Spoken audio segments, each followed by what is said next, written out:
ಇನ್ನು ಶಾಸಕ ಸುರೇಶ್ ಗೌಡ ಒಬ್ಬ ತಿಕ್ಕಲ ಬಸವರಾಜು ಬಾಯ್ಬಡ್ಕ ಈ ರೀತಿಯಾದಂತ ಹೇಳಿಕೆ ಬಂದಿರೋದು. ಗೊಲ್ಲ ಸಮುದಾಯದ ಸಭೆಯಲ್ಲಿ ಶ್ರೀನಿವಾಸ್ ಸಚಿವರು ಈ ವಾಗ್ದಾಳಿಯನ್ನ ಮಾಡಿದ್ದಾರೆ. ಶಾಸಕ ಸುರೇಶ್ ಗೌಡ ನೆನೆಯಷ್ಟೇ ದೊಣ್ಣೆ ಹಿಡ್ಕೊಂಡು ಬಡೀರಿ ಅಂತ ಹೇಳಿದ್ರು. ದೇವೇಗೌಡರೇನಾದ್ರೂ ವೋಟ್ ಕೇಳೋಕೆ ಬಂದ್ರೆ ದೊಣ್ಣೆ ಹಿಡ್ಕೊಂಡು ನಿಂತ್ಕೊಳ್ಳಿ ಅಂತ ಕೂಡ ಹೇಳಿದ್ರು. ಅದಕ್ಕೆ ಶ್ರೀನಿವಾಸ್ ಇವತ್ತು ಗೊಲ್ಲ ಸಮುದಾಯದ ಸಭೆಯಲ್ಲಿ ರಿಯಾಕ್ಷನ್ ಕೊಟ್ಟಿದ್ದಾರೆ. ಸುರೇಶ್ ಗೌಡ ಒಬ್ಬ ತಿಕ್ಕಲ ಜೊತೆಗೆ ಅಲ್ಲಿ ಬಾಯ್ಬಡ್ಕ ಬಸವರಾಜ್ ಒಬ್ಬ ಬಾಯ್ಬಡ್ಕ ಅನ್ನೋ ಮಾತನ್ನ ಹೇಳಿದ್ದಾರೆ. ತುಮಕೂರು ಕ್ಷೇತ್ರದ ಬಿಜೆಪಿ ಅಭ್ಯರ್ಥಿ ಬಸವರಾಜ್ ಅವರು ಒಬ್ಬ ಬಾಯ್ಬಡ್ಕ ಅಂತ ಕೂಡ ಹೇಳಿದ್ದಾರೆ.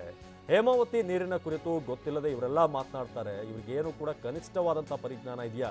ಹೇಮಾವತಿ ನೀರಿನ ಬಗ್ಗೆ ಏನಾದರೂ ಇವರಿಗೆ ಐಡಿಯಾ ಇದೆಯಾ ಅಂತ ಕೂಡ ಅಲ್ಲಿ ಪ್ರಶ್ನೆ ಮಾಡ್ತಾರೆ.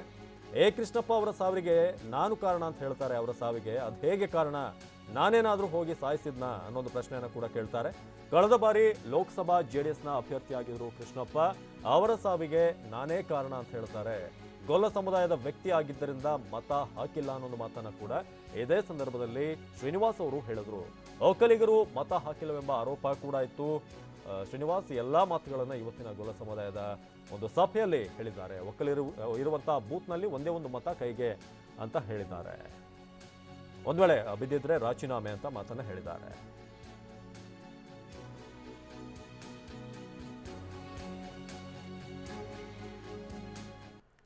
ಹಾಗಾದ್ರೆ ಇವತ್ತು ಶ್ರೀನಿವಾಸ್ ಏನ್ ಹೇಳಿದ್ರು ಗೊಲ್ಲ ಸಮುದಾಯದ ಸಭೆಯಲ್ಲಿ ಅಂತ ಬನ್ನಿ ನೋಡೋಣ.